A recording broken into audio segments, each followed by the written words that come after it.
샬롬 샬롬 샬롬 샬롬. 하나님 사랑합니다. 여러분 주 안에서 사랑합니다. 사사기 2장 11절에서 17절 계속되는 고난입니다. 이스라엘이 야훼를 버렸어요. 그렇죠? 11절에 보니 이스라엘 자손이 야훼의 목전에 악을 행하여 바알들을 섬기며 이렇게 시작이 됩니다. 애굽 땅에서 그들을 인도하여 내신 그들의 조상들의 하나님 야훼를 버리고 다른 신들 곧 그들의 주위에 있는 백성의 신들을 따라 그들에게 절하여 야훼를 진노하게 하였으되 곧 그들이 야훼를 버리고 바알과 아스타롯을 섬겼으므로 야훼께서 이스라엘에게 진노하사 노력하는 자의 손에 넘겨주사 그들이 노락을 당하게 하시며 주위에 있는 모든 대적의 손에 팔아넘기심에 그들이 다시는 대적을 당하지 못하였으며 그들이 어디로 가든지 야훼의 손이 그들에게 재앙을 내리시니 곧 야훼께서 말씀하신 것과 같고 야훼께서 그들에게 맹세하신 것과 같아서 그들의 괴로움이 심하였더라. 괴로움이 심해요. 그렇죠? 야훼께서 사사들을 세우사 노략자의 손에서 그들을 구원하게 하셨으나 그들이 그 사사들에게도 순종하지 아니하고 오히려 다른 신들을 따라가 음행하며 그들에게 절하고 야훼의 명령을 순종하던 그들의 조상들이 행하던 길에서 속히 치우쳐 떠나 그와 같이 행하지 아니하였더라.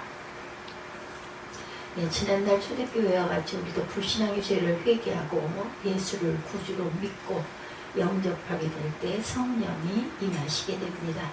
인생을 살아가면서 우리 신앙생활 가운데서 고난이 끊이지 않을 때 우리가 성령으로 충만하지 못함으로 인해 우리의 가정이나 직장이나 하나님의 교회까지 얼마나 많은 고난을 겪어야 했는지 모르죠. 그런데 오늘 본문 가운데도 이스라엘을 가나안 땅에 인도하던 신앙의 여호수아와 그 시대 사람들이 세상을 떠나고 그들의 자손인 새로운 세대가 신앙을 떠남으로 인해서 고난이 시작됩니다. 그래서 사사기에 계속해서 끊임없이 이어지는 고난을 보면서 우리도 앞으로의 고난을 어떻게 대비하고 계속되는 인생의 고난까지도 이겨낼 것인가, 이것이 숙제예요. 과제죠. 첫 번째, 하나님의 품을 떠나 범죄하지 말아야 되겠죠.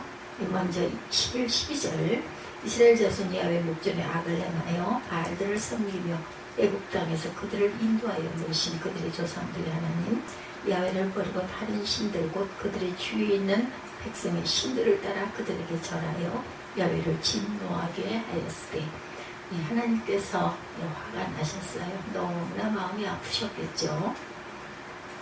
이스라엘 자손들은 그들의 조상을 애굽 땅에서 430년에 이르는 그 엄청나게 길고 긴 고통의 종살이에서 해방시켜 주신 야훼의 사랑과 은혜를 저버립니다. 하나님의 품을 떠났어요. 심지어 야훼 목전에서 악을 행하여 바알을 섬깁니다. 여기 바알들 즉 히브리어로 합베알림이라고 하는데 주인 또는 남편이라는 뜻을 갖고 있습니다. 바알은 가나안과 베니게의 주신이고 최고의 남신, 남자신입니다. 농사와 풍요의 신, 가나안 땅의 지형과 메마른 기후가 이런 바알신의 우상을 흥황케 합니다. 여기에 복수형을 쓴 것은 바알 종교의 혼합성을 말하고 있죠. 이스라엘 자손들은 아스타롯 신들도 섬겼는데 여기 아스타롯도 히브리어로 아시타로트라고 합니다. 여주인 또는 아내라는 뜻을 갖고 있죠. 풍요와 번식의 신이었어요. 베니게와 아스로와 바벨론의 최고의 여신이죠. 아스타롯은 항상 바알과 함께하면서 그들의 성적 행위로 이스라엘 자손들을 도덕적으로 크게 문란하게 합니다.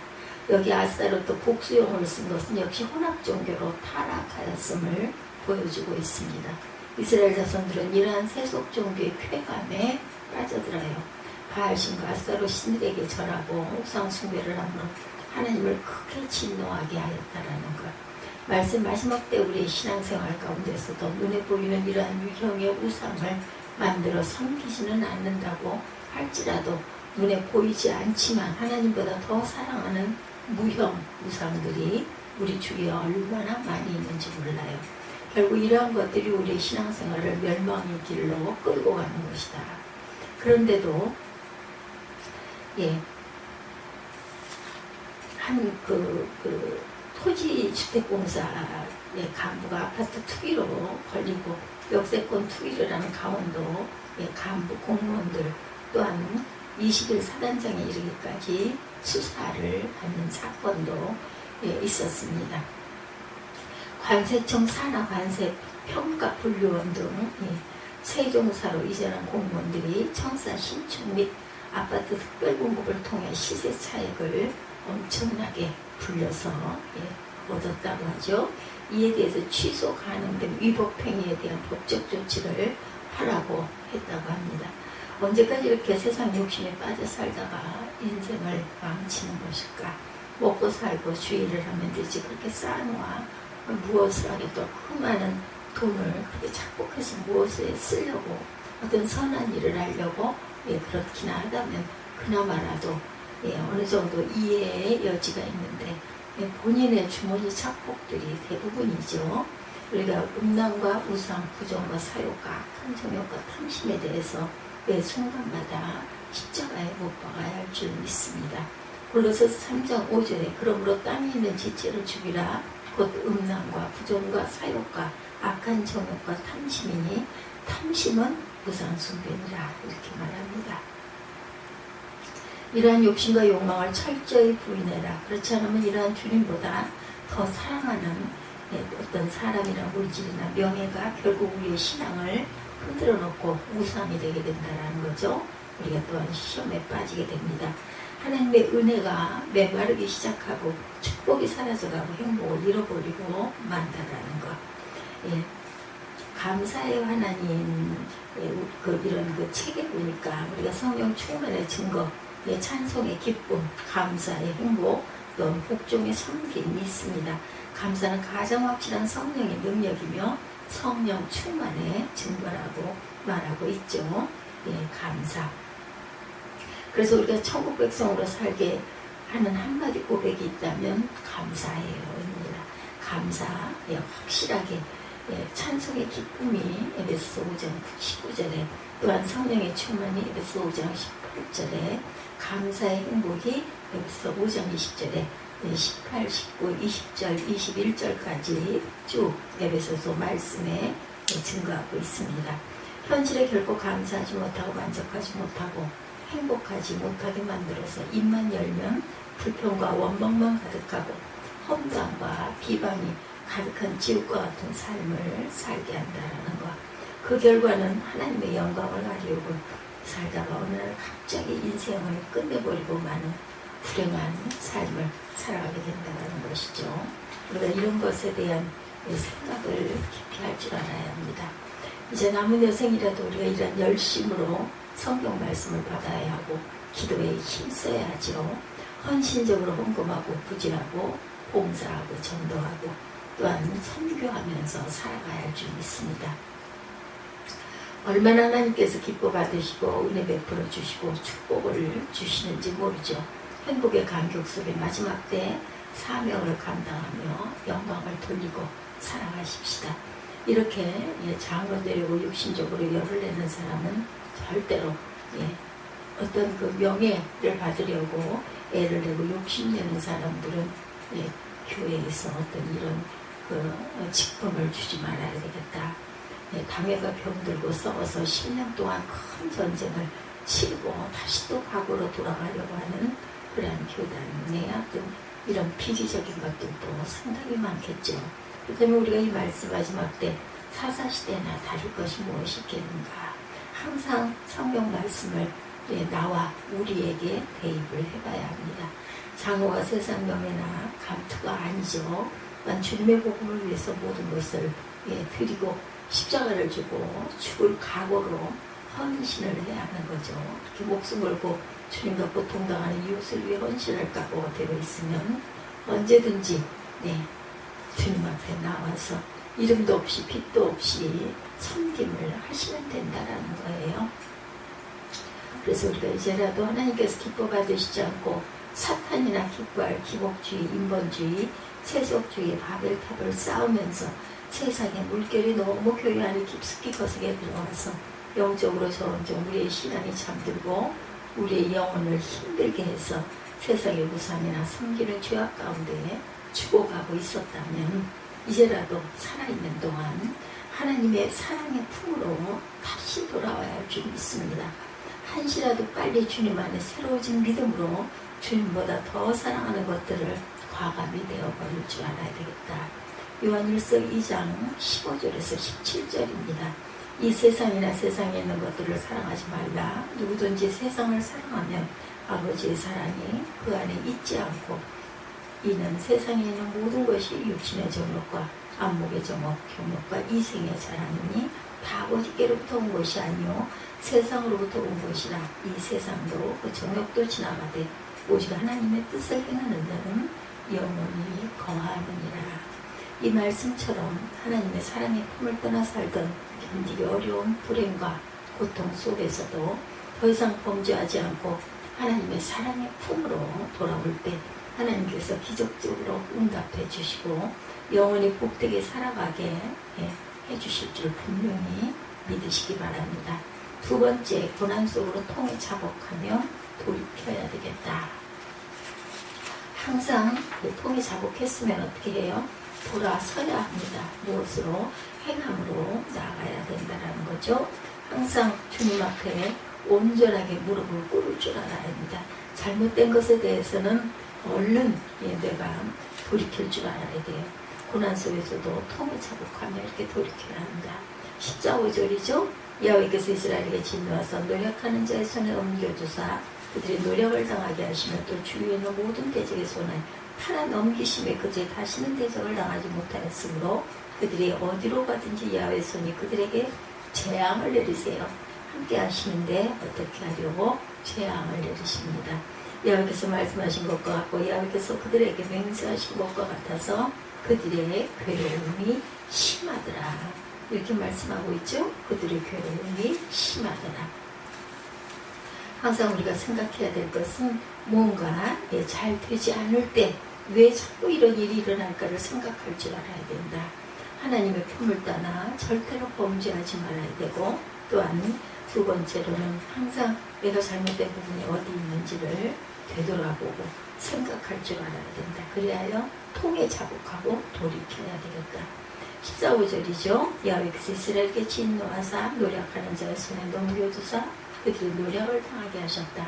또 주위는 모든 대적의 손에 팔아 넘기셨다. 그들이 다시는 대적을 당하지 못하였고 그들이 어디로 가든지 야훼의 손이 그들에게 재앙을 내리시니 야훼께서 말씀하신 것과 같고 야훼께서 그들에게 맹세하신 것과 같아서 그들의 괴로움이 심하였더라. 그들은 노력하는 자들의 손에 넘겨져서 노력을 당하시거나 주위에 원수 대적들 손에 팔아 넘기셔서 대적들에게 더 이상 항거하지 못하게 하셨어요. 더 나아가 이스라엘 자손이 어디로 가든지 하나님의 손이 그들에게 재앙을 자꾸 내립니다. 그래서 이스라엘 자손들은 괴로움의 고통이 더욱 심해져 갑니다. 하나님께서 우리를 사랑하시고 하나님의 말씀대로 한 삶에 우리가 하나님의 복을 마음껏 누릴 수 있는데 하나님의 말씀을 떠나면서부터 불행과 고통이 시작되었다. 그러므로 우리가 마음의 기쁨을 잃어버리고 육신이 병들고 고통스럽고 물질의 손실을 당하고 간다. 가정의 불행을 겪어요. 주의 종들과 영적인 교우들과의 관계가 무너진 바로 그때 주님 앞에 우리는 얼른 엎드려야 되겠다.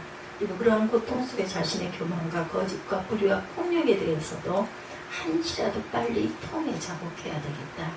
새롭게 변화되어야 합니다. 대부분의 믿음의 사람들은 복되고 형통할 때보다 이러한 고통의 고난을 통해 연단을 받고 하나님의 사랑의 품으로 돌아오게 되죠. 우리의 문제는 이렇게 인생의 고난 속에 정금 같은 믿음으로 연단을 받고 변화가 되어 나오면 큰 은혜와 축복과 행복의 감격 속에 살게 될 줄 믿습니다. 제가 이렇게 목회를 하다 보니까 남을 비판하고 비난하는 사람일수록 자신은 더욱더 크고 심각한 문제를 안고 있으면서도 자신의 죄악은 깨닫지 못하고 남의 그런 모습만 크게 보이는 그런 경우들이 많더라고요. 이것이 바로 세상 사람들이 그토록 싫어하는 내가 하면 뭐 로맨스, 남이 하면 불륜 이런 말 있죠. 우리의 판단의 잣대의 기준에 문제가 있는 것. 그래서 남이 타협하면 야합이 되고 내가 타협하면 양보가 되는 겁니다. 남이 한 우물을 파면 우물 한 개구리고 내가 한 우물을 파면 뚝심이면 전문가가 된다는 것. 나 위주로 자꾸 생각을 하게 되죠. 남이 이혼하면 이해심과 참을성이 부족한 것이고 내가 이혼하면 하루빨리 새 삶을 찾기 위한 것이 된다라는 겁니다. 항상 내 쪽, 그죠? 내 쪽을 비호하고 가는 그런 우리의 마음이 있어요. 엄청난 이해가 나에게는 넉넉하게 베풀어지면서도 남에게는 아주 인색한 것. 내가 남의 말을 잘 들으면 포용력이 있는 신사가 되고 다른 사람이 말을 잘 들으면 주대없는 사람이 되는 그러한 우를 범하지 말아야 합니다. 남이 빗나간 사랑을 하면 불륜이 되고 내가 빗나간 사랑을 하면 로맨스가 된다고 그러죠. 그래서 내로남불이라고 말한다고 그래요. 우리는 얼마나 많은 이런 내로남불의 그런 시선으로 상대방을 평가하고 나를 옹호하고 가고 있는지. 남이 편이 잘못되면 하나님의 법대로 해야 한다고 그러죠. 그래서 예수께서도 이 땅에 오셔서 이런 거짓과 가식과 위선과 독선을 가장 많이 책망하셨어요. 마태복음 23장에 화 있을진저 외식하는 자들아, 서기관들과 바리새인들이여 하고 혼자 하나님을 잘 믿는 체하며 큰 소리치던 종교 지도자들을 7번씩이나 책망을 합니다. 여기 화 있을진저는 헬라어로 우아이, 영어로는 그 월입니다. 비통 B라고 하죠. WOE로 표기가 되죠. 쉽게 말하면 오늘날의 위선적인 목사, 장로, 권사, 집사들이요 너에게서 분노와 절망을 느끼라고 탄식하며 경고했던 거죠. 영적인 성도들이 주의 종들을 보면 절대 남의 탓을 안 해요. 내 탓이로 소리도 하죠. 오히려 자신을 돌이켜보면서 세리와 같이 주님 앞에 엎드려 감히 눈을 들어 하늘을 우러러보지도 못하고 가슴을 치며 하나님이여 불쌍히 여기소서 나는 죄인이로소이다 하고 통에 자복을 합니다. 그러므로 우리가 이런 죄악으로 인한 고통 가운데 살아날 수 있는 길은 불신자들의 회개를 해야 하고 적어도 믿음을 가진 성도라면 통의 자복을 할 줄 알아야 되겠다. 사도행전 3장 19절에 그러므로 너희가 회개하고 돌이켜 너희 죄 없이 암을 받으라. 이같이 하면 새롭게 되는 날이 주 앞으로부터 이룰 것이요. 이렇게 약속을 하고 있어요. 그러므로 우리가 하나님과의 관계부터 통해 자복하며 돌이킬 줄 알아야 되겠다는 거죠. 사랑하는 가족들이나 주위 사람들과의 관계도 회복해야 합니다. 주의 종들이나 영적인 교인들과의 관계도 회복해 나가야 될 줄 믿습니다. 그럴 때 계속되는 어떤 고난도 이겨내고 주님으로부터 새롭게 되는 놀라운 은혜와 축복과 행복의 삶이 새롭게 펼쳐지게 될 줄 믿습니다. 세 번째, 새롭게 변화된 삶을 그렇게 하여 살아가야 합니다. 행하고 가야 되겠죠?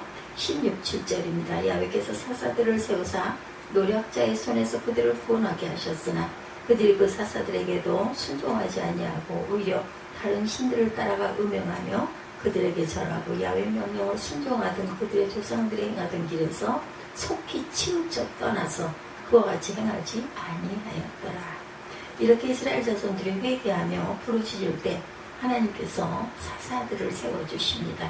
여기 사사라고 하는 것은 히브리어로 쇼페테임이라고 하죠. 영어로는 저지, 재판관이죠. 또한 스피리처럴 리더라고도 말합니다. 이스라엘 백성들의 분쟁을 재판하고 화평케 하기도 했지만 군대 지휘관으로서의 대적들의 공격으로부터 이스라엘을 구원하고 갔다라는 것. 그래서 사사기에는 12명의 사사가 나오는데 대사사 6명, 온니엘, 에훗, 드보라, 기드온, 입다, 삼손, 그리고 소사사 6명, 삼갈, 돌라, 야일, 입산, 엘론, 압돈, 여기 엘리와 사무엘, 그리고 기드온의 아들 아비멜렉까지 합하면 15명의 사사가 되죠. 이들은 영적으로 예수 그리스도를 상징하고 있습니다. 하나님께서 그들을 세우셔서 이스라엘을 구원하셨지만 그들이 태평해지만 또다시 마음에 돌변을 해요. 사사들의 깨우침을 듣지 않습니다. 다시 우상 숭배에 죄악에 또 빠져들어가요. 그래서 이스라엘 자손들의 범죄와 고난과 회개와 구원은 약 300년의 사사시대 가운데 계속해서 반복 계속 되풀이가 되죠. 예, 그래서 정말 견디기 힘든 불행과 고통의 역사를 써가고 있어요. 말씀 마지막 때 우리 신앙생활도 이스라엘 자손들과 다를 바가 아무것도 없는 육신의 큰 질병을 앓거나 경제적인 큰 손실을 당하거나 가정적인 불행이 닥칠 때 대부분 성도들은 그때 신실한 신앙을 회복해야 된다는 것, 자신의 지난날에 나태하고 침체되었던 죄악을 깨달을 줄 알아야 되겠죠. 주님 앞에 열심히 나오고 주의 종들과 기도하는 성도들에게도 서로 기도 부탁을 하면서 온유하고 겸손해져야 할 줄 믿습니다. 새롭게 변화된 삶을 살아가야 되겠죠. 건강도 회복하고 경제적으로 먹고 살만해요. 가정도 순탄해집니다. 언제 그랬느냐는 듯이 과거로 돌아가 버리는 교인들을 목회를 하면서 얼마나 많이 보는지, 여러분들도 주변에 그런 분들 많이 보시죠. 내가 저 모습이 되지 않으라는 법이 없기 때문에 항상 나를 돌아보고 깨어 기도해야 되겠습니다. 우리가 다른 길이 없어요. 마지막 때가 되면 하나님의 말씀과 기도 없이는 한순간도 살아갈 수가 없다. 어제 괜찮은 것 같았지만 오늘 또 시험에 들 수도 있어요. 이제라도 날마다 말씀과 기도의 경건한 시간을 회복해 가십시다. 그래야 에베소 5장 18절이죠. 술 취하지 말라. 이는 방탕한 것이니 오직 성령으로 충만함을 받으라는 말씀처럼 날마다 순간마다 성령으로 충만해져야 되겠죠. 여기 충만함을 받으라는 단어가 헬라어로 플레루스테 이렇게 기록이 됩니다. 현재 수동 명령형으로 기록되어 있음을 우리가 주목해야 되겠죠. 과거에 성령의 충만을 받았다 할지라도 지금 다시 또 성령의 충만함을 받아야 하고, 성령의 충만을 하나님께서 부어주셔야 가능하니까 성령님의 충만함을 갈급히 사모하고 간구해야 됩니다. 더 나아가 성령님의 충만은 내가 받고 싶으면 받고 받기 싫으면 안 받는 취소 선택을 할 수 있는 것이 아니라는 것, 우리가 말씀 마지막으로 우리를 계속되는 불행과 고통으로 몰고 가는 마귀의 괴계를 영적으로 잘 분별하고 대적하는 승리한다라는 것, 진정으로 은혜롭고 축복되고 행복하게 마지막 때의 사명을 충성스럽게 감당하면서 영광 돌리기 위해서는 성령의 충만함은 무조건 필수 불가결이라는 것을 잊지 말아야 되겠어요. 우리가 더 이상 세상에 취해 살아가지 말고 이제라도 남은 그 여생 하나님의 말씀과 기도로 날마다 순간마다 성령 충만함을 받아 살아갈 때 우리는 주님 부르시는 그날까지 날마다 순간마다 천국의 축복과 행복의 감격 속에 우리의 인생의 어떠한 모든 고난도 모두 다 이겨내게 될 줄을 분명히 믿으시기 바랍니다. 그 10가지 감사의 고백이라는 그런 말씀이 있죠. 제 가슴에 뜨거운 감동으로 남은 것이 그토록 사랑하며 가까이 지내던 누나를 심장마비로 떠나보낸 그 전도사님이 계십니다. 얼마나 외롭고 힘들었겠습니까? 남매가 그렇게 살아가다가 그토록 큰 위로와 힘이 되어주었던 존경하는 아버지마저도 또한 작년에 건강검진을 받으러 갔다가 암이 있는 것을 알게 되셨다고 그래요.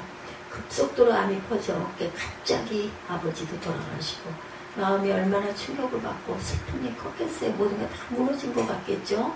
그런데 일찍 여수반란 사건으로 인해 사랑하는 두 아들을 잃고 10가지 감사를 드렸던 그 사랑의 성자 손양원 목사님을 생각하게 하죠. 수년 전 10월 그 42살에 그토록 사랑하는 변호사 아들을 대장암으로 잃고 10가지 감사 기도를 드렸던 아버지, 지구촌교회 목사님이시죠. 사랑하는 아버지를 잃고 10가지 감사의 고백을 하는 그 최 전도사님의 아버지의 죽음을 이겨내는 성령 충만한 신앙의 감사의 고백에 또한 큰 감동을 받고 돌아왔습니다. 이처럼 우리의 인생 가운데 끊임없이 계속되는 고난 속에서도 우리가 하나님의 사랑의 품을 떠나 범죄하지 않고 고난 속에서 통해 자복하고 돌이키고 새롭게 변화된 삶을 살아갈 때 우리의 인생 가운데 계속해서 일하시는 이반은 어떠한 고난의 의미로 바로 깨닫고 인생의 고난도 모두 다 잘 이겨내고 승리의 영광과 축복의 감격이 일생토록 저와 여러분에게 함께 하실 것을 믿고 가는 저와 여러분들, 믿음의 견고한 그러한 반석을 다지고 가는 우리 모두가 되시기를 주님의 이름으로 축복합니다. 기도하시겠습니다.